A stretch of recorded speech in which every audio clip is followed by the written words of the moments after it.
Oh, I was just guessing. Oh yeah. Oh yeah, welcome to the we're gonna start. Welcome to the Just Two Black Brothers. I'm DJ Piph, that's PoPolitickin. We got the homie Big Piph. And he was just telling us, I think Poe made a joke, but it was actually true. He went to school with Richard Sherman and Chelsea Clinton. Oh, guessing. Well, welcome to the show. What's going on? Appreciate y'all having me. Yeah, that's what's up. So man, look, first things first, let everybody know who you are, where you from. Yeah, What's up, Clay? it's artist name's Big Piph. It's taken from Epiphany, from stay in Atlanta Metro now, but split time. Really from Arkansas, from Pine Bluff, but spent a lot of time in Little Rock too. So yeah. Were you from Arkansas? Yeah. You know this guy, this rapper name, he passed away, he got killed. His name was Lil Freak. You heard him before? Big Freak. Big Freak. Yep. Yeah, that was the homie right there. Yeah, he was. Yeah. We had him on a few times. Oh, for real? Yeah. Yeah. Nah, like I didn't know him that well. We definitely knew each other, but also we used the same studio and producer a lot. So yeah, he was cool folks. Yeah, that was the homie. That's him.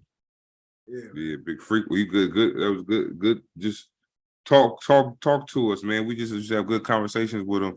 And his boy, I forgot the other dude name, huh? That was on his boy. I forgot his name though. We had him on here. I don't know. It was as close. They was real close. Okay, Yeah. you talking about?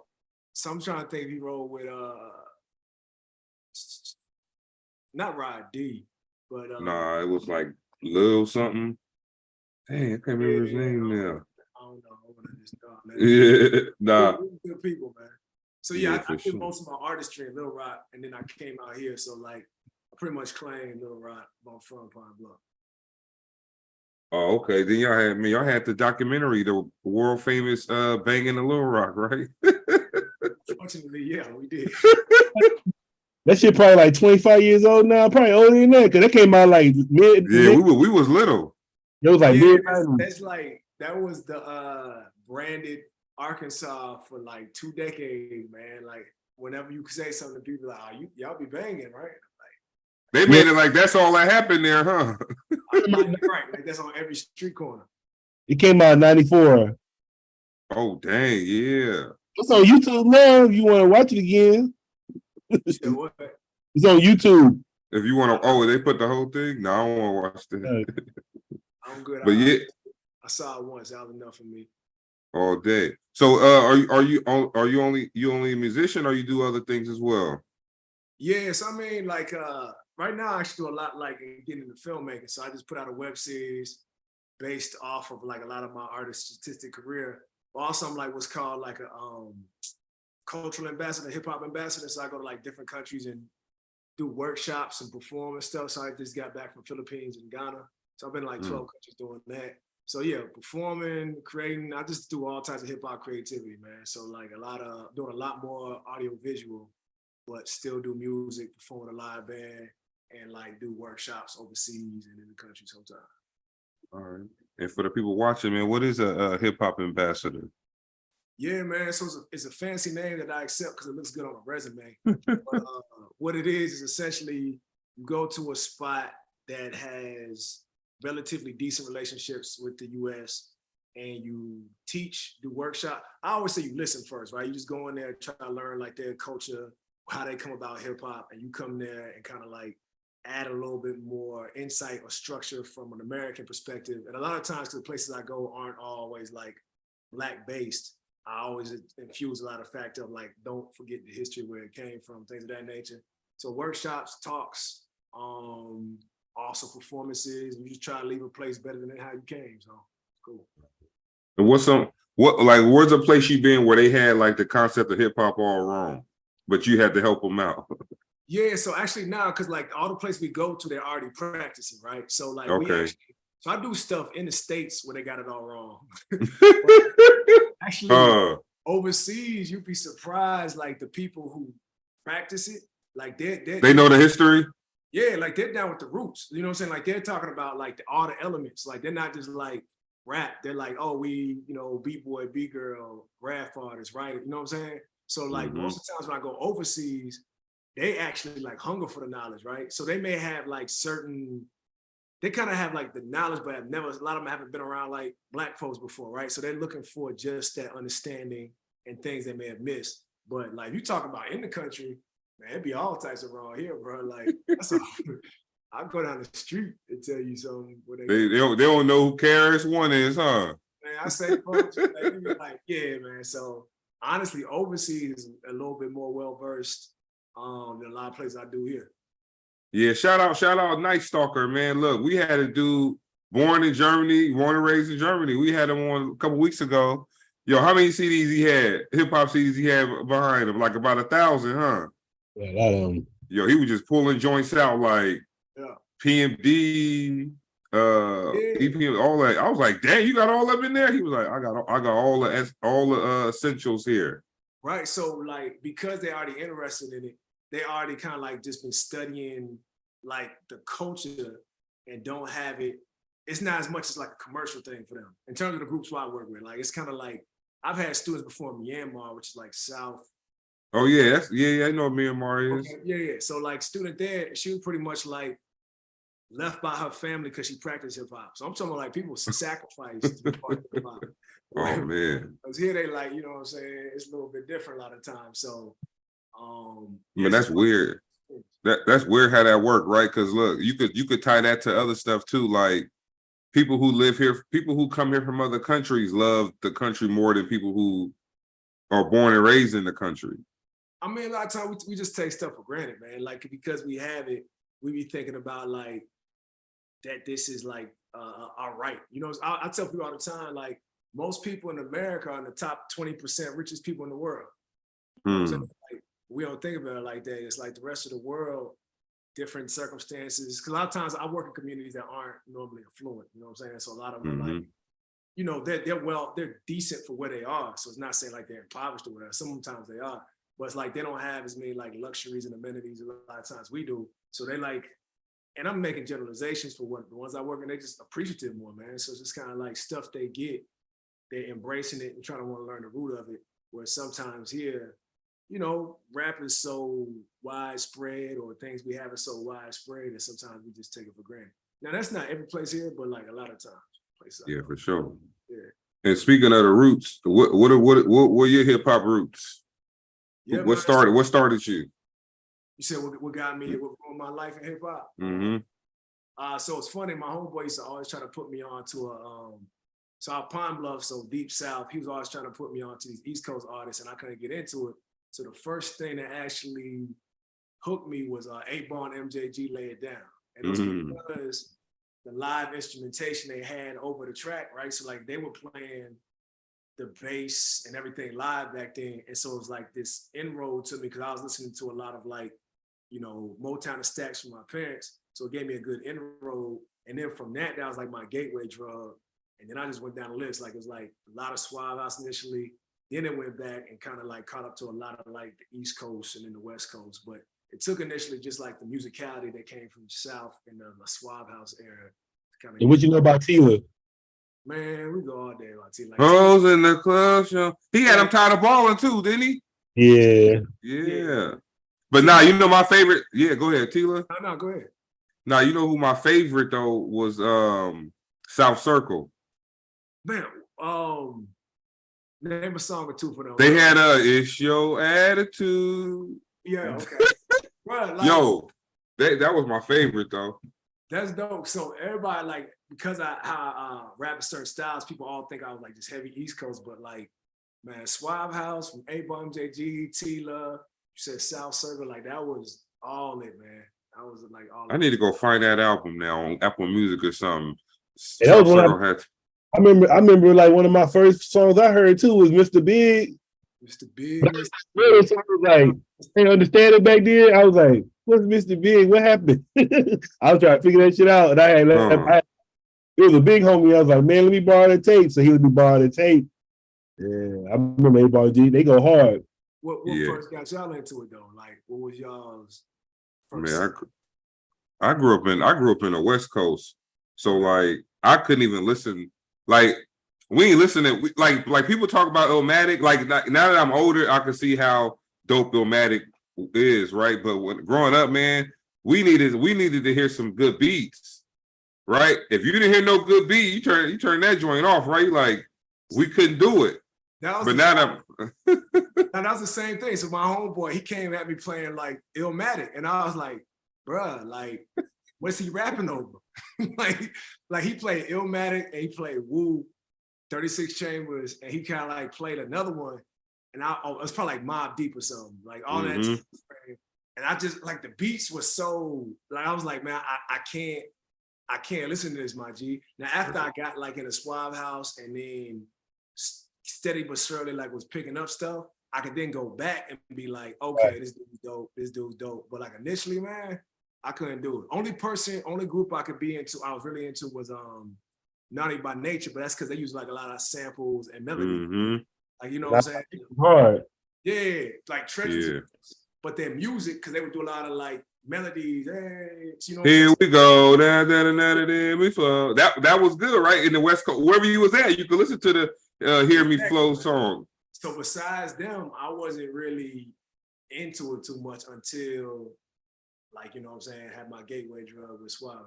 Yeah, I'm a Sebo fan from Sacramento, E40, Too Short, because that's where I grew up on, like that type of music. Yeah, I grew up in Sacramento. Okay, got you. So Brother Lynch, those type of artists. But the No Limit era probably was like that's when I was like 17, 18, and when they was putting them out like every week. Yeah. That's when I was like, oh shit, this is it. Because look, P, like people like this, but that's why I probably like the ambassadorship, because you could teach people about people like Master P, right? They probably wouldn't even know nothing about who the hell Master P was, but just the work ethic, how he had all of those people all on a label. You never heard of no beefs or nothing like that with any of those artists. And on the cool, Beats by the Pound was a beast. Like on the cool, man, look, they don't get enough credit. Like back then, Beats by the Pound, and even like they was killing it. Yeah, and even like it was KLC, right? KLC. Moby Dick was doing beats with him, wasn't he? Yeah. So I used to like Pop, of course. Oh yeah, Tupac was easy. That's an easy one, huh? Yeah. That was my Pop CD that I really listened to the most. Was at first it was 7 Day Theory. Then I went back and listened to All Eyes on Me. That was over there. Yeah. I think I listened to I had 7 Day Theory before I had any, like that was my first Pac thing. Man, because Pac's best albums to me were prior to Death Row. I mean, I'm a big Machiavelli fan, but like, yeah, man, Pac had some dope albums before he really. I didn't really like that shit. Only thing I like back then from Pac, I Get Around, but and then he had like, I don't know, he had a lot of motivational stuff back then. He had Keep Your Head Up, Then They Got a Baby. Then he had What My Homies Call. That was good. Motivational back then he got with Death Row, he just went crazy. Hey, you know what though? But we talk about this, but look, we be forgetting that he was only 25 when he died. Crazy. That's crazy. That's wild. Biggie 25 too? Yeah, Biggie's 25 as well. So it's like, how y'all had all of that? But that's an anomaly. So if we thought about it at the time, we'd be like, yo, they probably not gonna be around too much longer, right? If they doing that type of music at 20, look, Tupac died. What? Let me tell you something real quick. Tupac said, what'd he say? I had a dream. What'd he say? I was murdered in something. Damn. What's the thing on Hard to Find? He said, I was murdered in cold blood, but I can't, he gonna tell you how it happened or something. I'm like, wait, how the hell Pac rapping about the way he actually died? Yeah. No, he said, I heard rumor I died, murdered in cold blood, traumatized, pictures of me in my final stages, mama cried. I'm like, yeah. See that new documentary on Hulu? That shit like that Dave Chappelle skit that, yeah, you remember that? Yeah. I'm about to bump that table right now. It bump the table. It was funny. He's like, the good shit I ever wrote. Oh, this shit crazy. Yeah, that put him up there on like, yeah, but the documentary's on Hulu, you said? Yeah, it's called Dear Mama. It's a full. You liked it? My boy told me it was good too, but I didn't watch it. Yeah, so it's dope. It's about a dude who, one of Hugh's brother who made Menace to Society. Mm-hmm. He did it, because him and Pac had beef or they fell out Yeah, off of one of the movies. Yeah, exactly. So he wanted to be in Minister Society, but I think O-Dog Lorenz Tate took his role. Yeah, if he talks about it in the movie and like how it all went down. Like in the documentary, he talks about like what he felt he did wrong, or you know what I'm saying. So they died because it's like 4 episodes, I think. And on the third one, but it's well done. It's not just like a straight up regular talking head doc. Like it's like a real cinematic. It's dope. And y'all saw that dude, I forgot his name. The one that arrested over the Pac investigation. Oh, Keefe D? Yeah, he didn't talk himself into the damn case and they arrested his ass. Doing all the interviews. Man, they said this dude still had bullets from when the Pac was shot in the house, like as souvenirs. Gonna get his ass. Somebody's like, you gotta be a fool to have bullets from that in your house. Interviews talking about the shit. And he interviews talking, you know how he's saying everything except that he was involved. But it's like, dude, if you know too much about something like that, man, that even now he was saying he was involved. This was recently. He wrote a book about it. I downloaded the book. I just ain't listened to it yet, but he was saying he was there. He was right there. I said he took too much.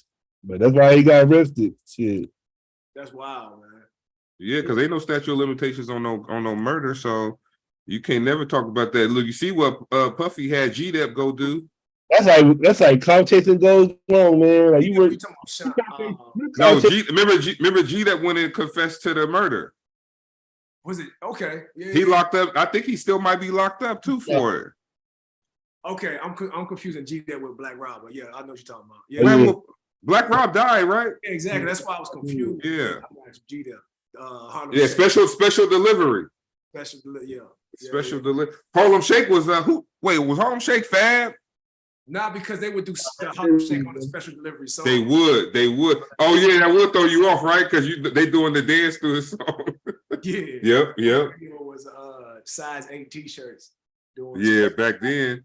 More like I ain't talking about far as like beefing. I'm talking about far as with just the music and the label. You think Bad Boy won, or you think Death Row won at the end? You're looking at it now. Straight just music. Yeah. And we talking about like the lineage after, or we just talking about like straight from their label? Yeah, like afterwards, like where we at now. I would say Death Row because Dre did too much after that.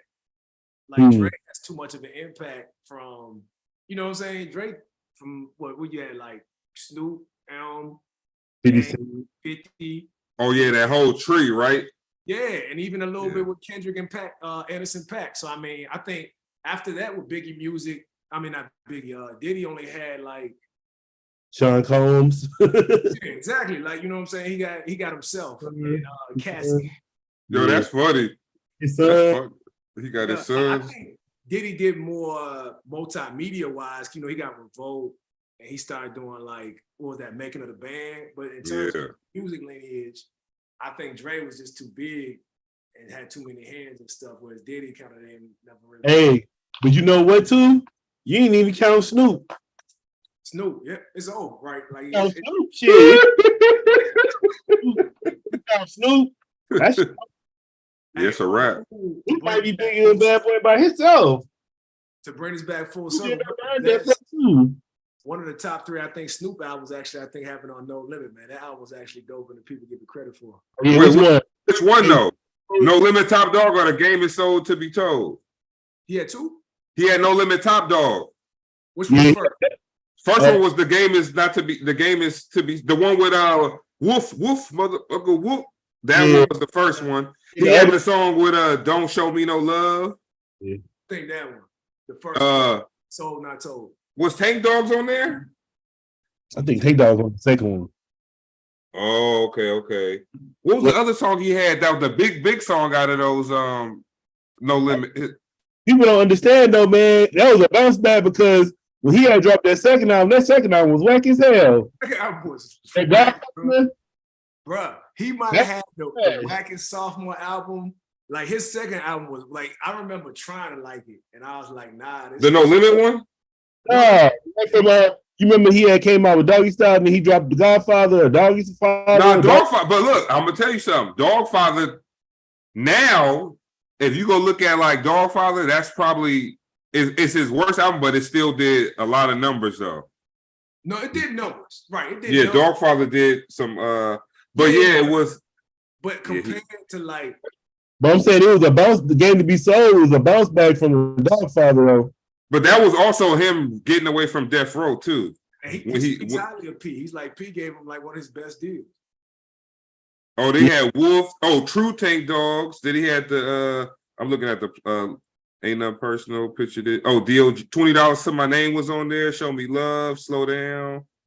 Yeah, that album had some. They had some stuff on it. He put Gin and Juice 2 on there. It's kind of slept on because it was with No Limit, but like the album was solid, man.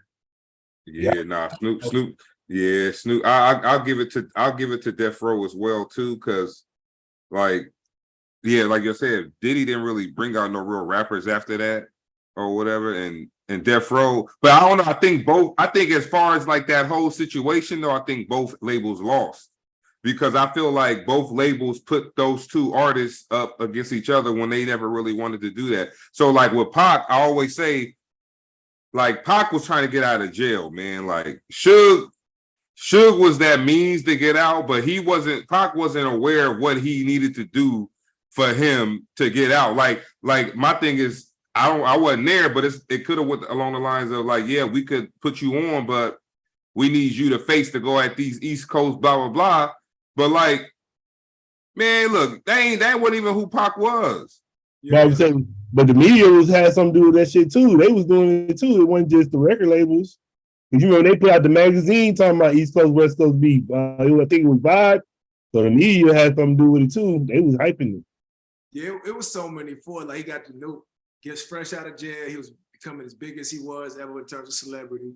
He was mad at society. Media was hyping it up. And then like Suge and Diddy didn't help the situation either. You know? They got everybody. That's the worst. Hey, that shit. Hey, that shit was like LeBron free agency, bro. Shit, you like, yo, we get Pac. Pac, that shit was like him joining NWO. It was like it was wild, man. Like it's the battery in his bag, boy. But like, yeah, it was like I would just like to have seen because I felt like it was gonna be without the murder, been an other side to it would have been like we tripping. You know what I'm saying? Like, because Pac was a smart dude, man. Like he just gained too much momentum and couldn't back down from that where he was in terms of right. But like, I don't know. I felt like he was gonna come to the other side. Like, all right, man. Like, yeah, because he was young. He had no choice. When he would that shit would have been over if he got to his 30s.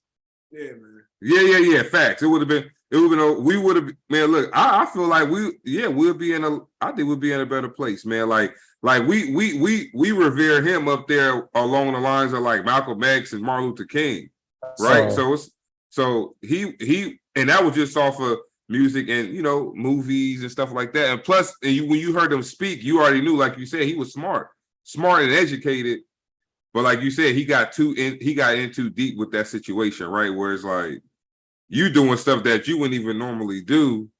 But like Poe said, you was young, man. Young, we do dumb stuff when we young, right? You young, gassed up, and got like the work, like and you got money.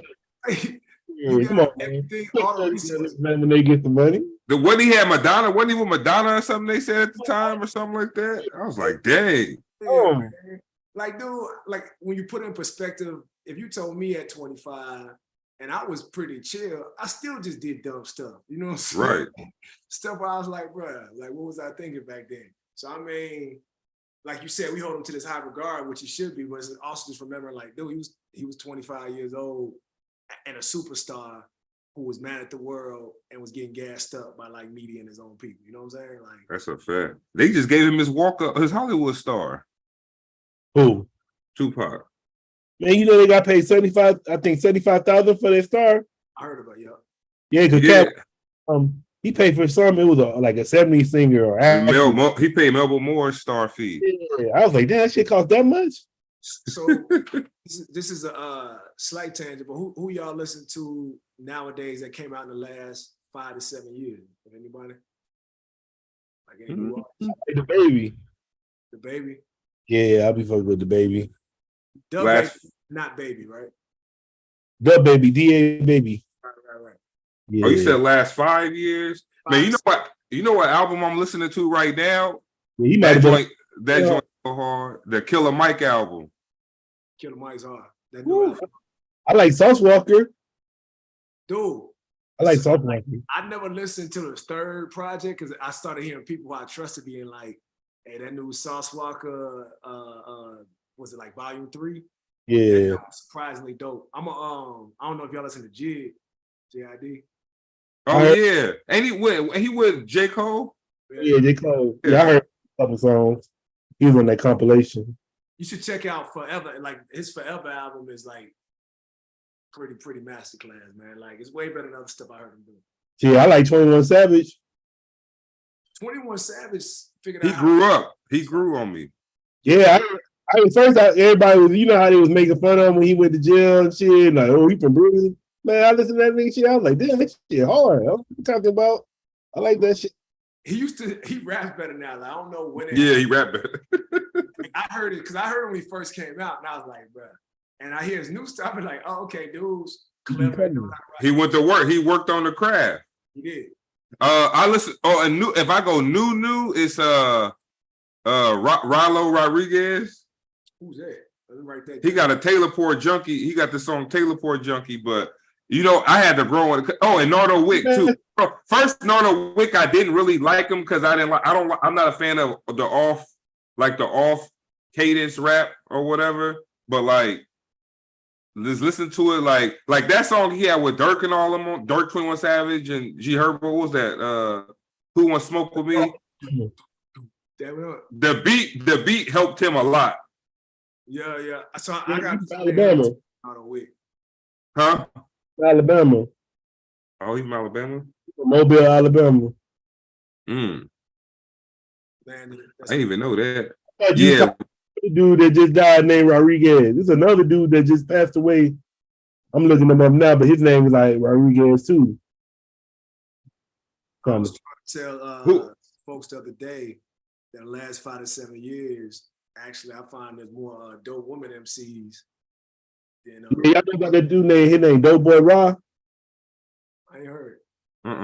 He passed away. He from Atlanta, but that dude, I looked at me, his shit was tight. I was like, damn.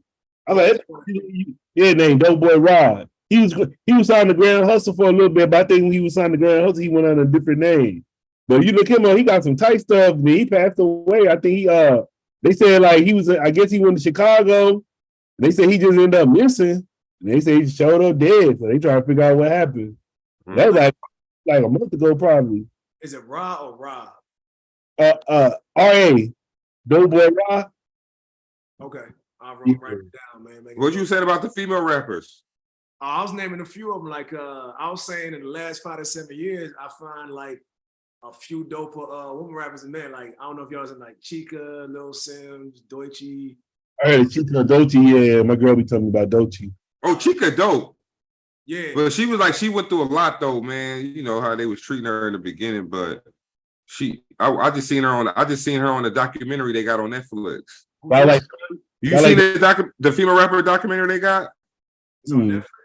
It just came out. Yeah, it's a 3. I think it's like 3 episodes, but it's just female artists. You know, it was pretty dope because you know they gave a lot of props to Roxanne Shante. Bahamadia was on there. Oh, dope. And one of the main ones they had was Rod Digger because she was. You know, they just talking about how it was double standard. You know, in the rap game for them when they was first coming out, but some of them, I think Rod Digger had a crazy co-sign by, I can't remember who, it wasn't Busta Rhymes, but no, she got co-signed by somebody else first, and then I forgot who it was, and then it was one lady real quick. She was a lady who she was talking about how like they told her to put Diddy and them told her to put something together, and she had Method Man. Method Man had the what's the song him and Mary J. Blige? You're All I Need to Get By. He had that song first. They didn't have Mary on it, so she told well, I guess she put the bug in their ear. It was like y'all should get Mary on it. So they talked to Mary did the song, but she was just talking about how she didn't get no credit on the album and all this or whatever. But she felt like she should have got some A&R. Now she the A&R for she A&R now but at the time she was just like working around the label. You talking about Rod Digger? No, it was another lady on there. She not a rapper though. She was just like because it had rappers and like A&R, all women though in hip hop. And it's on Netflix. Yeah. Let me see if I can get the name real quick. You remind me. I'm trying to see that. You heard about the mixtape documentary? Was that one recent? Yeah, it came out like last month. I ain't see it because it's not. It's streaming on like Paramount, but it's like traces the whole mixtape game from like the beginning to now. Ooh, shit, you better have us in there. Shit, better have. It's called Ladies First. But and the girl I'm talking about is Drew Dixon. Drew Dixon is now the A&R for A&R. Yeah, she was on it. She the one supposedly she put that together or whatever, that song, because she suggested that they put Mary on it, but she was talking about how like since she was a woman, they didn't give her no love or whatever. But it had all the female rappers on it. They had Saweetie on there. I mean, I wasn't a big fan. I'm not a big fan of Saweetie, so but she had a lot of airtime on that joint though. Dude, I didn't realize. I just heard a podcast with her on it. I didn't realize like she was as big as she is. Yeah, they love Saweetie. I think she put out that album and only got 1,000 like buys and shit. And she got like all them followers. Ain't that her? Yeah. But that's because she was trying to go at Lil Baby, man. Like this is the thing, right? When you put out this music, you gotta be strategic if you well known, right? Because if you got fans, but then you coming out going at another person who big too, you gonna lose some of your fans. Right. So are you saying Saweetie came at Lil Baby? Yeah, because I guess so. Supposedly Lil Baby put out something that but this is the thing, they be making diss songs off of subs, right? The person never came out and said, Lil Baby never said Saweetie name, but I guess she messed with him a little, or they dated and he made a comment about his last date or something, so she just took that as he was talking about her and came out gassing on the song, and then it was just like, her album only sold like 1,000 copies after that. Oh, she dissed him and dropped. Yeah, it was like, okay. So then she kind of like fell off a little bit, but she back now though. I guess she got some new stuff out, and she with YG, I think now too. That's why she getting a little buzz now because YG behind her. But I was telling you, yeah, we had a good little mixtape run back in the day. For real. Yeah, we should do a lot. We should do it, man. From when to when? Shit. 2000 like 8, 9 till. Shit, we stopped like 2018 probably. Yeah, and then Spinrilla went down. I lost all the mixtapes, man. I think I was able to get some and download them, but because where were y'all based out of, or was it just like? So we both was in Cali in 2010 to 2012. I moved out here. I'm in Brooklyn, so I moved out here in 2012. So I was kind of doing it from here with different artists that we was working with at the time. It's kind of funny, man. You know, when you're not doing this full time and you doing real life full time, you kind of forget all the stuff you didn't put in, all the little blood, sweat, and tears you didn't put in this stuff. So let me ask this: what are the best 3 years that you've experienced in hip hop, and what are the worst 3? Ooh, that's a good one. Let's see. Best 3. I need to plug something real quick. Yeah, you good? Yeah, I'm trying to think. Best 3. I'm trying to think. I'm trying to see. Drew. I was trying to look up this Drew Dixon. I was trying to see where she A&R at. She got Dante Starr all of them on her thing. But the best 3, man. Look, if I'm being completely honest, man, like, I would have to say like that 2000 and like when 50 came out, with Nas dropped Stillmatic, Jay-Z dropped Blueprint. That was a good time in hip hop, yo. Right. Like 2002? Like 2002, 2003, 2004, because DMX had came out with the 3 albums. Remember, he dropped 3 albums in 2003 alone. Yeah. He had that one he put out right in December to where he had 3 albums. in that year. I think he dropped it earlier. And that was the best mixtape period of time. When man, me and Poe used to go to this dude. He cut our hair, but he also would burn it. And that was like, if you burn mixtapes at that time, you was the man, and you was making a couple dollars. So we would get our haircut, and then he would give us whatever latest mixtapes was out. Those G Unit, 50 Cent is the Future, all of those. That was a good time. Them 3 albums in 98. Oh, that was 98 when he dropped the 3 albums. Yeah. Ooh, so I got to change my thing. Maybe that was the best. I like that year you said too, because I said that was right when the mixtapes was taking off. That shit was crazy. All them mixtapes. About when no, locks. No, go ahead. I'm thinking of it the wrong year. We thinking like so, because I know 50 came out 50 had to come out like 2002 or 2003 with Get Rich or Die Trying. Yeah, I remember 2003, I think, because I was living in New York. I think I just moved out of the I know early 2002, I think. Like the mixtape, I ain't talking about when Get Rich Die Trying came out. I'm talking about when the mixtapes was popping. His mixtape run was 2002. Yeah. Okay. Yeah. I think Get Rich Die Trying dropped 2003. Yeah, I'm talking about the mixtapes. Yeah. 2004, something like that. Yeah, I think that time was good. Also, like not like the mid 90s, when Big and Pac was dropping, you had Ice Cube, even Bone, man, even the Bone, like Bone's little first EP, I still play that with No Surrender, with For the Love of Money, Thuggish Ruggish Bone. That the melody on Thuggish Ruggish Bone, I just play that in the car back to back just to hear Tasha's do her thing on the hook. So and Tasha, that was one of the most stolen albums ever. It was one of the most what? Stolen. Why? Yeah, people stealing it. Oh, the Bone. Oh, stealing from the store. Yeah. Oh, yeah. I forgot. Yeah, that's old school. You got to go to the store and get it. Yeah, he said that was one of the most albums ever. Yeah, that joint was fired. Like, and it only had like 5 songs on it. Right. So, it was pretty good. And but I like where hip hop is headed, because I was just watching. What was I watching? Something they was playing Crucial Conflict on that joint. Bruh. The hey in the middle of the barn. I was like, dang, they going back to the old. That's I feel old saying that was old school, but yeah, that was old. Man, that song, they actually were underrated, man. They were dope. That's a fact. Do or Die, in my opinion, was underrated too. Yeah. Do or Die was fire.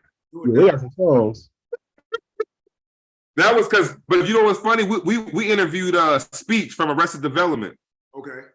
And what he told us was, I'll never forget. He was like, man, you gotta be brave, bro. You gotta have some bravery.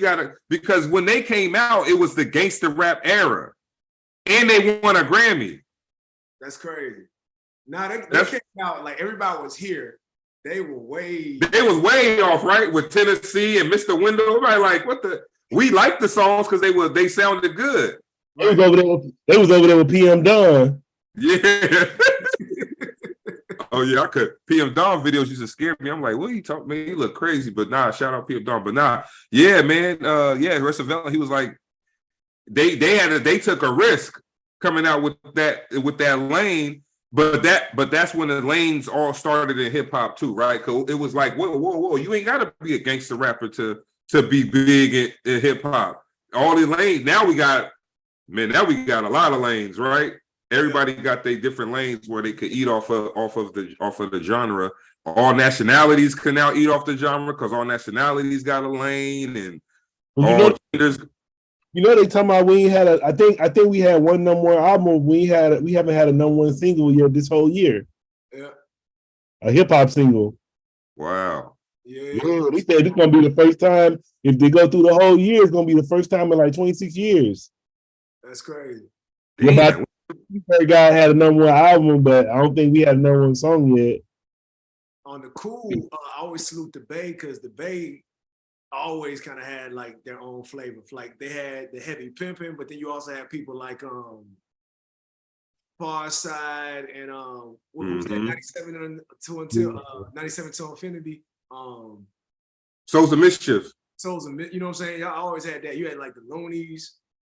Y'all always had like your own lanes, even better. Even man, you had dudes that was like Mitchie Slick. Shout out Mitchie Slick. Mitchie Slick was a gangster rapper, but it had a group where they was all conscious. Well, right? Still, So they wasn't gangster like that. But when Mitchie Slick was when he was doing the solo albums, and look, he one of my favorite gangster rappers because you could feel it, right? You feel like you was look. I feel like I was right there on the turf with him when I listened to them. When I listened to some of them songs, man. So E40, like E40 is almost like Martin to me. Because Martin, growing up watching Martin, that's where we learned a lot of our lingo. We learned a lot of the way we talk. We learned a lot. Look, we didn't know what the hell a BDB was until Martin was talking about Pam. But now when you see, you like, yo, you got some BDBs, right? Yeah. So E40 was the same way. Yeah. Because E40 had his own language, and if you lived there, you spoke that way because everybody understood it. Dude, E40 had his own. I mean, the Bay just had. I was watching probably on TikTok or something. It was like showing just Bay Area dances, and I was like, man, if you ain't in the Bay, you've never seen me dance. You would, you. And you think everybody weird when you see it, but look, they had MC Hammer. True. Yeah. It was like the Bay had a very big collection, eclectic mix of they stars. And you got, and then that's just the Bay, right? So if you put like they always say, like California, you took California in a whole. I was just listening to Second to None. They was with DJ Quick. Yeah. They put out, they got a new song out called Compton Music. And I didn't know that it's where they going down the line of like the musical history of Compton. I didn't even know Compton did all of that stuff that they said on that song. Like Compton is it's new. I think it just came out. It's called, let me see, Second to None. Yeah, they just put out a joint. You know how I be finding this stuff, bro? I go on Apple Music and I look under new releases. They dropped it July 20th. It's called Compton Music. And it's by who? Second to None. That's funny. Yeah, they got a song called Compton Music where they just going down the line of like, you wouldn't even know because they call it Hub City, but like they was talking about Eazy-E, King T, even the group that Dre was in, World Class Wrecking Crew. How they used to they were some of the forefathers of that Compton music scene or whatever. But yeah, it's a good song. It's called Compton Music. But I was checking out your website, man. I said, yeah, you doing your thing. So you got it broken down by the music, and then you got it broken down by the ambassador side. What's your latest musical project? I just released a single called Spike Lee, but I'm about to do one. It's I put a web series together and it's a soundtrack to it, but because of the timing, it didn't come out together. So it's coming out in about a month or two as just the far from finished part 2 or whatnot. So just put out a new single to it called Spike Lee, and then releasing that like in about probably a month. Oh yeah, that's what's up. So is it easy to manage both sides, or you find yourself geared more to one side? Man, to be truthful, yes and no. Like it's been my life for so long that it's kind of now used to it. But at the same time, I'm trying to build out the team a little bit. So I have people that help me sporadically, like on each individual part. But like I'm looking for a manager now, just because like especially as I do more and more, because I like hosted a show on like PBS Digital and like have done like other like hosting gigs and whatnot. So now as that opening up more, it's like getting harder and harder to like balance it all. You know what I'm saying? So yeah, I have to aim for like picking up a manager, stuff like that. So it's easy in the sense I've been doing it, but hard in the sense of if I sit back, it's just a huge juggling act. Oh yeah, for sure. I mean, I would love to do some ambassadorship stuff, but I'm looking. You got the fam project. What's that? So I got a youth program. So essentially, I go around, like I said, also the country doing like hip hop empowerment programs, and I just started from doing that and working with different programs. I started a youth program to teach, because in our community, a lot of us never learned how to learn, like a lot of underserved communities, a lot of Black underserved communities. So the whole point of it is just teaching a way of like how to learn. So whether you want to be an activist, entrepreneur, academic, you know what I'm saying? So I just put that together. That's the one thing I do that's not specifically hip hop related, but like it's just kind of like part of what I enjoy, not even enjoy doing, feel I should be doing and want to do. You know what I'm saying? You like a hip hop humanitarian. Man, I'll take it. You know what I'm saying? I'll take the phrase. Yeah, man. Like the way I describe it is I just combine hip hop creativity with community building, man. So, I mean, once again, going to the roots of hip hop, it always was community facing and empowering. And so, right. I just believe from just my hip hop roots to like my personal, how I live my life roots is like, I don't see them as a difference. You know what I'm saying? So for myself, like as much as I do the music, like it should have a component to it that also benefits others that's not just music wise. So that's just kind of how I built my life and career. So it works out. No, that's what's up. And so what's the ultimate goal for you that you haven't reached yet? Yeah, so like right now I'm working on making a production company, right? So like I want to essentially the two examples I use are Walt Disney on a small level, like Issa Rae. So essentially, Issa Rae, she'll have her production company that does TV and film.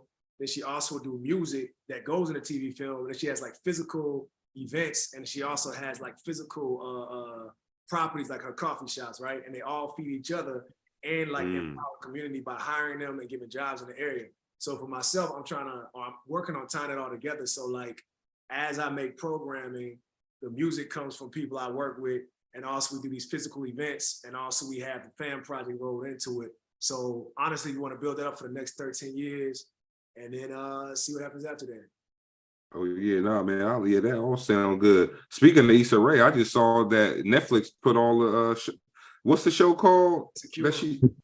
That joint is on Netflix. I said she finna get a bag. Oh no, she got it already. No, I know she got a bag, but I'm saying a bag just from that being on Netflix. Yeah, she get multiple bags, right? Yeah, that's gonna be crazy. I said they got all seasons on that joint too. I'm like, but I think for something like that, Netflix probably paid her a lot up front, and then she gonna get a lot of residual on that joint. Yeah, man. So that's the problem, because that's why they on strike right now. But yeah, she got a lot up front. She got that show's done well for her. They still on strike? Yeah, they on strike. Oh, damn. Yeah, a lot of them hurting right now, but I guess they sticking through it. So, well, I was watching this video. Like a lot of actresses, like the main actresses get a lot of money, but the like regular actresses, they don't make a lot of money. That shit like job to them. No, it's like you think about it's like we think about the superstars. Yeah. But there's like, think about there's literally in 2021, I think 4,000 shows and movies came out. Yeah.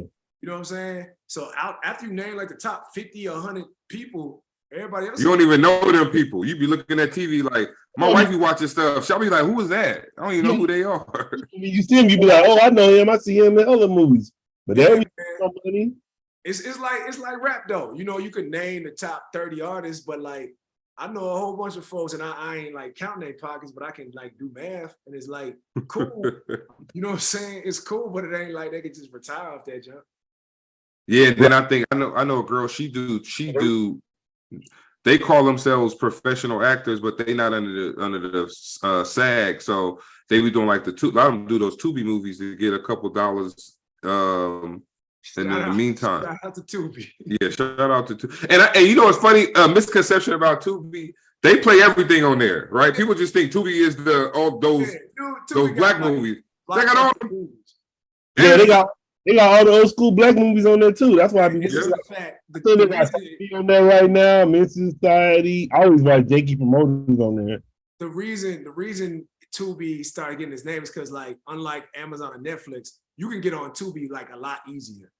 So like you can just basically shoot a movie, fill out the paperwork, and send it. Like Amazon, Netflix ain't gonna approve you. Amazon's a long process. So the reason Tubi like it is because man, if y'all want it, we could upload this to Tubi after we sign some paperwork. You know what I'm saying? Hey, I thought about that though. Yeah, like the rapper, like you a rapper, like shit, you can't be mad at it because rappers do the same thing. They just put the shit on Spotify. So yeah, I ain't mad at it too. Look, anything that levels the playing field and allows, because if you make something dope, it can now still get picked up. And you get those. That's a fact, man. And that's how this country is. Like you said, you got people who do dope stuff all the time, but since they not aligned with certain things, ain't nobody gonna ever see it or hear about it, right?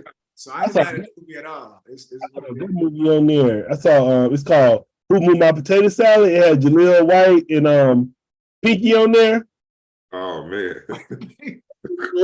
It's called Who Moved My Potato Salad? I don't know why the fuck it's called that. They say that like one time in the whole movie. But no, on the cool, that's why it's called that, because it stands out. Like you scrolling through, and I'm like, does that say Who Moved My Potato? Like, you know what I'm saying? You gonna click on it, huh? Right. Already? I ain't see it. Yeah, you got it. Shit was actually it was Jaleel White, but I think it was made in like 2008, but it was actually decent. I think he made it out here in San Diego. Nah, you right. Some of them movies are good, but some of them is horrible. Oh, bro. Like, but I even like the horrible stuff. I like the bad stuff. I like all that stuff. Nah, I can't. Some of them I can't do it. I respect the grind, man. Like when I see the clips, I almost feel like they're skits, and they're like, nah, it's like a real. It gotta be. What's the one? Yeah, go ahead. I know what you're talking about too. What's one? Like I seen a few wild ones. So there's one where the dude's talking about he's a gigolo. He's selling this stuff for money. But one dude's at a tree and he just concentrates and shoots a bullet, and it goes through the tree. Went through the man and hit the girl. Yeah. What movie is that? Yo, this dude. It was like a Matrix, fake, false little Matrix telekinesis bullet. Look, this dude shot the bullet through like two trees, and it hit the bullet in the tree, and it hit the girl. And I'm like, how the hell? That was so fake. Then the one. What about the one where the dude was getting shot up while he was on the moped? I see that one. Yo, dude was getting shot up on the moped doing this. He gets shot 20 times. This fool put the moped kickstand on and got off the moped and fell on the ground. I'm like, yo, you already got shot 30 times, bro. Like, how you put the kickstand on the moped down before you fall on the ground? Priorities, bro. It's priorities. You had to make sure. Well, we talking about it. Look, they hit their mark because we talking about the movie. Who Moved My Potato Salad? They actually had another good movie. I know they came out part 2, but I only saw part 1. Actually, Nati's on it. It's called Bad Girls. Oh, Bad Girls. I heard of it. They got part 2, I think, now. Kind of made it. It was kind of almost like set it off a little bit, but it was actually decent. Like I'm saying, some of them, they be like, you find a little gem in there. I'll be appreciating it.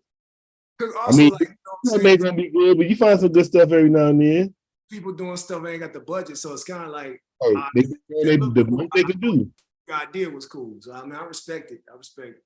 They got the vision, right? They got the money to make it look like Warner Brothers and all. I mean, all the other big labels. I don't know if I told you, but I'm on Tubi right now too. Oh, you got something? I don't got it, but I went to this Players Ball and somebody recorded it and put it on there. So it's called I think it's called Pimpsville, USA. I think it's still up on there. That wasn't you in the shootout scene on the moped, was it? No, I know, right? Hey, that moped scene was wild, boy. That boy, he put the kickstand. He's like, oh, I'm dead. I'm gonna put the kickstand. Because he was like, shit, if I fall off the moped probably gonna fall on me. I'm gonna get hurt for real. Exactly. So he had to put that joint on the kickstand. Fixing the moped ain't in the budget. Don't mess up that damn moped, right? So you produced anything yet? Like any films? I did my web series and I produced like a docu-series, like So I've been doing that. Okay. Talks to do another one right now. So I do a lot of like what's called unscripted, like reality-based work. Not like Real Housewives, but meaning more like, travel or highlight certain people type stuff. And then you said unscripted. That joint scripted to me. I don't care what nobody say. I like them though. In the TV world, it's called unscripted, even though it is scripted. Yeah. So all of that is scripted, but they call it unscripted, like the Real Housewives and all of that. Yeah, that's just in the film industry, any reality shows just called an unscripted show.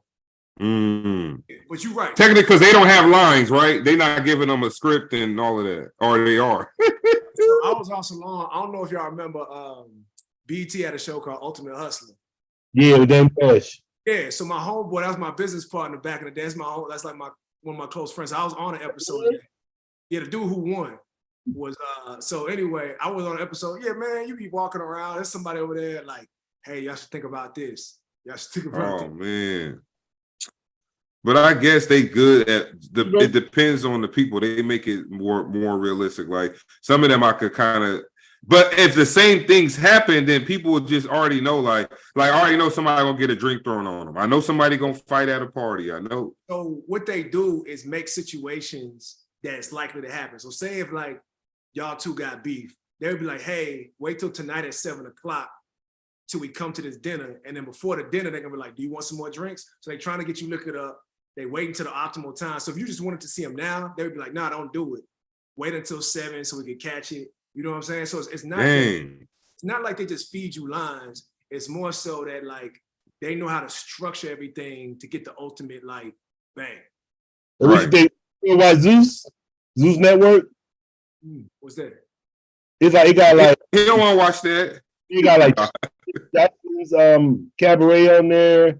Bad Girls. All the black reality shows. Got a Blueface on there. The Blueface show. All of them is on this network called Zeus. He back there. Chance of Love came back out every time he on there. Chance of Love. Look, it's like $5.50 a month or something like that. That Bobby, what little gay nigga named Bobby? The dude, Trina cousin or something like that, got a reality show. Network. Yeah. That shit ratchet as hell. Hey, that shit you watch. Yeah, it's ratchet though. You don't want to fight somebody. Like all those shows that used, like Jocelyn's show used to come on like VH. It was all those old VH1 shows is on Zeus now. Jocelyn be pimping them hoes though, because it's like a strip club. She basically run a strip club, but man, she be like pimping them hoes a little bit. That shit funny. Yeah. Who's that? Jocelyn Hernandez. The girl that was on, remember she was with Stevie J on Love and Hip Hop. Puerto Rican princess. The Puerto Rican girl that was with Stevie J. She started a music career and then now she run like a little strip club thing in Vegas. Like you'll be there, baby. I can show you her if you don't know who she is. Maybe it's phone. I thought we made him get off. We talking about Jocelyn. He's like, yeah, good. You know, talking about Jocelyn. Oh man. Now I be watching that shit though. That shit be fun. Yeah, I meant to. I got to download. I can only download it on my Apple TV though, so I got to put it back. I got to hook my Apple TV up. Your computer? Yeah. Oh yeah, because it's easy to do it on Apple device.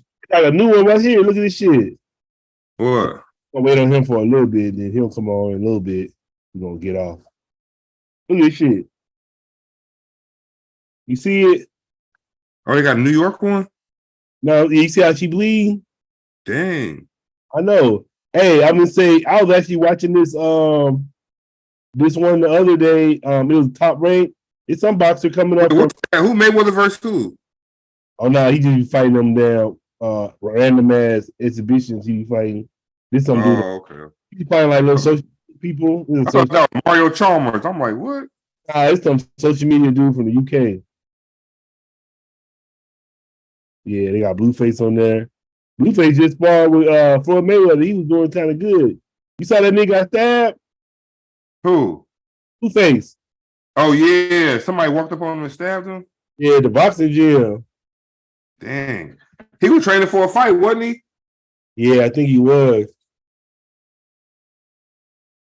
Wait, what?